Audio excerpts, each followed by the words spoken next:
नहमदुहु व नुसल्ली अला रसूलिहिल करीम अम्मा बाद फ़ाऊज़ु बिल्लाहि मिनश शैतानिर रजीम बिस्मिल्लाहिर रहमानिर रहीम। अस्सलामु अलैकुम डियर व्यूअर्स, आपके फेवरेट इंफॉर्मेटिव चैनल फतवा ऑनलाइन से मैं हूँ शब्बीर अहमद। हमारा आज का टॉपिक है ठेके पर दी गई ज़मीन का उशर ज़मींदार देगा या काश्तकार।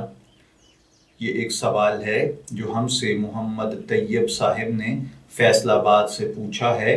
वो कहते हैं कि आपसे ये मसला दरियाफ्त करना है, अगर अमजद ज़मीन का मालिक है और असलम ने उससे ठेके पर यानी किराए पर ज़मीन ली है तो उशर ज़मीन का मालिक देगा, जो काश्तकार है वो देगा। अगर काश्तकार देगा तो कितना देगा? मसलन काश्तकार ज़मीन का ठेका 50,000 देता है, खाद बीज पर भी 50,000 खर्च आ जाता है। साल के आखिर में वो जब फसल बेचता है तो वो 1.5 लाख की होती है। वो उशर 1.5 लाख रुपए पर देगा या अपने नफ़े पर देगा? जैसा कि 1 लाख पर ज़कात 2,500 यानी 2.5% बनती है, ऐसा उशर कितने फीसद होगा और 1 लाख पर कितना देगा? नोट, ज़मीन बारानी नहीं है। अल्लाह ताला आपको जज़ाए खैर अता फरमाए।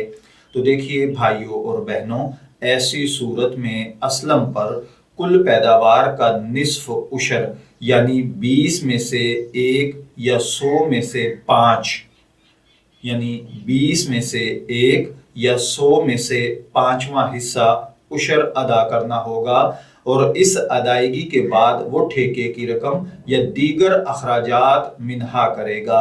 यानी जो आपको टोटल रकम हासिल हो उस पर आप उशर देंगे और उसके बाद अपने अखराजात, वो ठेके की जो रकम है वो, और जो आपने खाद वगैरह और दीगर अखराजात किए हैं ये सब कुछ बाद में माइनस करेंगे।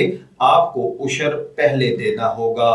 मैं दुआ गो हूँ कि अल्लाह ताला हमें इन बातों को समझकर इनके मुताबिक अमल करने की तौफीक अता फरमाए।